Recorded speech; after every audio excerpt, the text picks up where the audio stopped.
बोझ को लेकर कब तक चलेगा? ये मेरी मजबूरी हो गई कि जो कृत्य मैंने किया ही नहीं, जो काम मैंने किया ही नहीं, उस बोझ को लेकर मैं कब तक आगे बढ़ सकता हूं? क्योंकि जिस तरह से शुरुआत में मुझे भरोसा दिलाया गया था कि आप चिंता मत करो, सुप्रीम कोर्ट तक जाएंगे, जो व्यक्ति ये बात करते थे आज उन्होंने इस केस से संबंधित बात तक करना बंद कर दिया। तो ऐसे में मैं क्या करूंगा? पिछले 3 वर्ष से लगातार प्रताड़ना झेल रहा हूं। कभी 8 घंटे, कभी 9 घंटे, कभी 5 घंटे, कभी 10 घंटे, ऐसे ऐसे सवालों के जवाब मैं देता हूं। और जिसने आज तक जो कहा, जो निर्देश मिले, सिर्फ उन्हीं की पालना की। लेकिन आज इस स्थिति में पहुंच गया हूं कि मैं इस प्रताड़ना को और इस मानसिक टॉर्चर को मैं और मेरा परिवार क्यों बर्दाश्त करें? जिन परिस्थितियों में वो सारे काम हुए, उस वक्त मेरी जिम्मेदारी थी कि मैं उन कर्तव्यों का निर्वहन करूं, क्योंकि किसी व्यक्ति ने मुझ पर भरोसा करके अपनी कोई चीज सौंपी थी और मेरा दायित्व बनता था कि मैं उस भरोसे को बरकरार रखूं। और मैंने वो आज तक किया भी। मैंने पूरी तरह से उस भरोसे को बरकरार रखा, उसे बनाए रखा। आज तक आप सभी के सामने ये कहता रहा कि ये सारी की सारी जो घटनाएं हैं, ये जो ऑडियो क्लिप्स हैं, ये मुझे सोशल मीडिया के माध्यम से मिले। जब भी आप लोगों ने मुझसे पूछा या किसी भी जांच एजेंसी ने मुझसे पूछा, मैंने हर बार एक ही जवाब दिया कि सोशल मीडिया के माध्यम से मुझे ये क्लिप्स मिली। लेकिन वास्तविकता ये नहीं है। वास्तविकता ये है, 16 जुलाई 2020 को शाम को कुछ ऑडियो क्लिप्स वायरल हुई आपके माध्यम से, क्योंकि मैंने अपने फोन नंबर 9829620202 से आप सभी मीडिया के साथियों को वो ऑडियो क्लिप्स भेजी थी। उन ऑडियो क्लिप्स में कथित रूप से खरीद फरोख्त कर, विधायकों की खरीद फरोख्त कर सरकार को गिराने की साजिश रची जा रही थी। और मुझे जो कहा गया मैंने वो किया। अब घटना इस तरह से थी, 16 जुलाई 2020 को मुख्यमंत्री अशोक गहलोत जी होटल फेयरमाउंट आए थे, क्योंकि उस क्राइसिस के दौरान जो विधायक इस तरफ थे उन सभी को बाड़ेबंदी के रूप में होटल फेयरमाउंट में रखा हुआ था।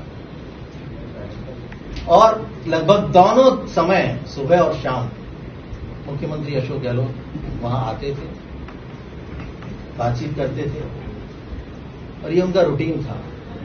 16 जुलाई 2020 को लगभग 3:30-4 बजे के आसपास वो होटल फेयरमाउंट से निकल गए। उनके जाने के 1 घंटे बाद उनके पीएसओ रामनिवास का मेरे पास कॉल आया कि आप तुरंत आइए मुख्यमंत्री निवास, मुख्यमंत्री जी आपको बुला रहे हैं। मैं वहां से 10 मिनट बाद निकला और सीधा मुख्यमंत्री आवास पहुंचा। चूंकि कूकस बड़ी दूरी पे स्थित है, आने में लगभग 1 से 1.5 घंटा लगता है। उस दौरान भी मेरे पास 3 से 4 बार रामनिवास के फोन आए कि आप अभी तक पहुंचे नहीं। मैं तुरंत जब वहां पहुंचा तो मैंने देखा कि पिंक हाउस के चैम्बर में मुख्यमंत्री अशोक गहलोत मेरा इंतजार कर रहे हैं। जैसे ही मैं वहां पहुंचा, इस वाक्य को नोट कीजिएगा सभी, जैसे ही मैं वहां पहुंचा, मुख्यमंत्री अशोक गहलोत ने मुझे ये पेन ड्राइव और एक ये टाइप पेपर दिया। इस पेन ड्राइव में वो तीनों ऑडियो क्लिप्स थी जिसको मैंने आप सभी के माध्यम से जनता तक पहुंचाया। ये वो पेन ड्राइव है और ये वो एक स्क्रिप्टेड टाइप्ड पेपर है। आप सभी को याद होगा कि उस दिन मैंने ऑडियो क्लिप्स के साथ एक ये पेपर भी भेजा था। इस पेपर में कथित रूप से गजेंद्र सिंह शेखावत जी, जो तत्कालीन केंद्रीय मंत्री थे, दिवंगत हमारे विधायक भंवरलाल शर्मा जी और एक कोई संजय जैन, इन तीनों की बातचीत का हवाला दिया गया था। और इस पेन ड्राइव में ये सारी चीजें थी। पेन ड्राइव और ये पेपर देकर मुझे कहा कि तुरंत जाइए और मीडिया को ये ऑडियो क्लिप्स सर्कुलेट कर दीजिए। अब चूंकि पेन ड्राइव से तो सीधे सर्कुलेट नहीं किया जा सकता, मैं इस पेन ड्राइव को लेकर तुरंत घर आया। घर आके मैंने इस लैपटॉप में इसको ट्रांसफर किया।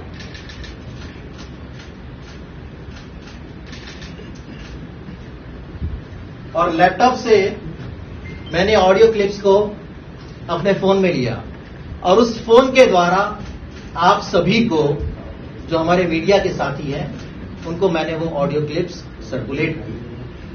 तो ये ऑडियो क्लिप्स मुझे सोशल मीडिया के माध्यम से नहीं मिली। मुख्यमंत्री अशोक गहलोत ने इस पेन ड्राइव के जरिए मुझे ये सारी ऑडियो क्लिप्स दी और ये कहा कि मीडिया को आप सर्कुलेट कर दीजिए, और मैंने वो काम किया। अगले दिन अखबारों में जिस तरह से खबरें छपी